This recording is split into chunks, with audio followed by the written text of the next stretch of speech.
ઇન્સ્ટાગ્રામની ID suspend થઈ ગઈ છે. નવેમ્બર 2020નું મેન્યુફેક્ચર છે ને આપણે એક પેન્સિલ અને એક બોલ પેને પતાવી લાગી આખી 12મું ને કોલેજ. અને હેલો ગાઈઝ, મારું નામ છે ઓમ ને મેં વગર કામનો ગમે તે જગ્યાએ ફોડી નાખું છું બોમ્બ. તો ભાઈ મને હારવે નથી ને મારી ઇન્સ્ટાગ્રામની આઈડી સસ્પેન્ડ થઈ ગઈ છે. મેં રાહ બહુ જોઈ પણ આવી નથી. યુટ્યુબ તો છે મારી પર પણ મેં નવી આઈડી બનાવી નથી. લાવું છું ઇન્સ્ટાગ્રામ બી ફરીથી એકવાર ચાલુ કરીએ. પણ ભાઈ લોકોએ કીધું કે બ્લોગ તો નાખ, કંઈ તો કર. એટલે પછી આ બ્લોગ બનાવું છું આજે. આજથી નાખું છું પણ હારવે નથી એટલે તાપમાં બેઠો છે. કંઈ સમજ નહીં પડે કેવી રીતે આઈડી જતી રહે ને કંઈ નહીં. પણ હવે કરીએ કંઈ.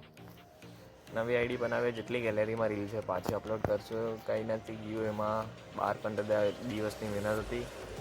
લોકોને વ્યૂ ને બધું વધતું જોઈને એમ લાગ્યું, જેલસી થઈ. એવું મને ફીલ થયું કે 48K પછી કેટલા 36K 39K 25K એકમાં 19K હતા.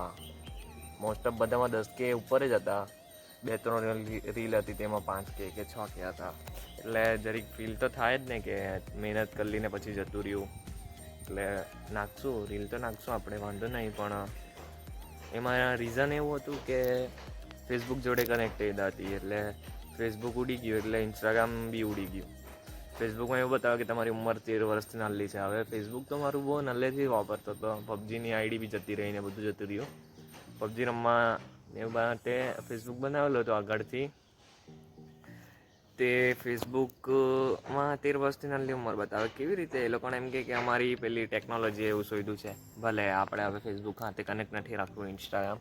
જોઈએ શું થાય તે હવે કરીએ કંઈ ને કંઈ. તો ટીવી બગડી ગયેલું છે. ટીવી કાઢીને પેક કરી દીધું. હવે એને રિપેરમાં મૂકવાનું છે.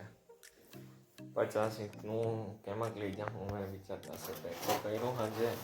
હવે લઈ જઈને એને રિપેર કરાવવાનું છે. એટલે શું થયેલું છે અંદર બગડી તો કંઈ ગયેલું નહીં. હવે ટીવી કાઢ નાખ્યું તો દિવાલ બી સૂની સૂની લાગે. જો મેર જ નહીં આવતો. હવે એને કેમક લઈ જાઉં તે વિચારતા છે. એમ પકડવાનું ગાડી પર કે પછી રિક્ષામાં જોઈએ. ક્યારે રિપેર થઈને હવે રામ જાણે. હવે એના વગર તો ટીવી વગર તો ગમતું નથી પાછું. જો એટલું તો જોયું કે આપણે કંઈ તરતથી એમ ઉપર આવે ને કંઈ આપણું જો સારું થતું હોય ને તો બીજા લોકોને નહીં ગમે. એટલે કે જો ઇન્સ્ટાગ્રામ આઈડી ઉડી ગઈ મારી, ભલે થયું કંઈ નહીં. ટીવી લાગી તો ટીવી જ બગડી ગઈ. એટલે લોકોને એમ પેલું જેલસી ફીલ થાય એટલું તો મને ખબર પડી છે. ઘણું બધું એમ બધે બહુ નુકસાન બી થયું છે ને સારું એ થયું છે. પણ ભાઈ કેમ યાર, અમારું સારું થાય તો તમે શું લેવા એમ કરો. તો તમે બી મહેનત કરો ને તમારું એ સારું થાય. કંઈ અમે કંઈ લોકોને એમ નિંદાને એમ નથી કરતા. પણ તમે બી તમારું સારું કરવા માટે મહેનત કરો. અમે અમારી મહેનતથી ઉપર આવતા છે. એટલે થોડુંક રાખો કે બીજાનું બી એમ બે ઘડી જોઈને એમ થાય કે હા અમે બી આવું કરશું એમ તેમ. પણ લોકોને એમ ખોદો નહીં કે એમ છે ને તેમ છે. એટલે થોડુંક માપ મારો. પેલું ટીવી નથી કે પેલું જીતો ને આ લાઈવ હેપી મોબાઈલમાંથી. આ તો બહુ પહેલેથી લીધું છે. જો તમને બતાવું કેટલા વર્ષ પહેલાંનું છે. હજુ ઓક્ટોબર 2020નું મેન્યુફેક્ચર છે. ને બીજું શું છે, પ્રાઇસ તો બહુ હાઈ છે. કહેવાય તેવી નથી. તમે જોઈ જ લીધી હશે. પણ 2021માં લાવેલા અમે. મેન્યુફેક્ચર ઓક્ટોબરમાં થયેલું ને 21માં લાવેલા હતા અમે. એટલે ખાસો ટાઈમ થયો. એટલે એકવાર તો વોરંટીમાં બગડી ગઈ તો આખી ને આખી સ્પેર પાર્ટ નહીં મળે તો કંપનીવાળા નવી મૂકી ગયા. આ લઈ ગયા કલાક જૂની હતા તે. હવે આ નવી મૂકી ગયેલા તેમાં બી પછી કંઈ થયું એટલે હવે પાછું એને રિપેરમાં આપવી પડશે એવું જણાવ્યું કંપનીવાળાએ. એટલે હવે લઈ જાય કે ખબર નહીં શું કરે ને શું નહીં. પ્રાઇસ તો બહુ ખતરનાક છે ટીવીનો. એટલે આપવા બી મન નહીં થાય એની. આપણે એક પેન્સિલ અને એક બોલ પેને પતાવી લાગી આખી 12મું ને કોલેજ.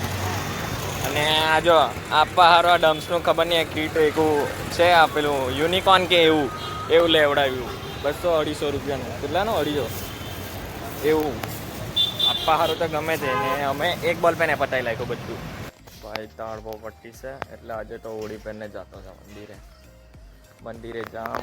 કંટાળ આવતો છે. પબજી બી નહીં રમાય આઈડી નહીં. એટલે કંટાળી ગયેલો છે. હવે તો શું કરે ને શું નહીં જોઈએ. કંટાળ તો બહુ આવે પણ કોલેજ બી નથી ચાલતી. સારું નહીં એ તો દવાખાને ગયો. દવા લાવ્યો તો ડૉક્ટર એમ કે તને માઇગ્રેન થયેલો છે. માઇગ્રેન રોગ છે. હું એમાં થાય ને હું ને માથું એક બાજુ બહુ દુખી આવે ને દવા આપેલી છે. એમ કે સારું થઈ જાય એમ કે દવા પેક કરીને મૂકી દેજે, જ્યારે પાછું દુખે ત્યારે પીજે એમ કીધું. હવે કેવો રોગ છે ને કેવો નહીં મને હું ખબર, માઇગ્રેન થયેલો એમ કીધું. ખાઈને દવા પીને આવ્યો, હવે જોઈએ કેવું થાય ને કેવું નહીં રાતે.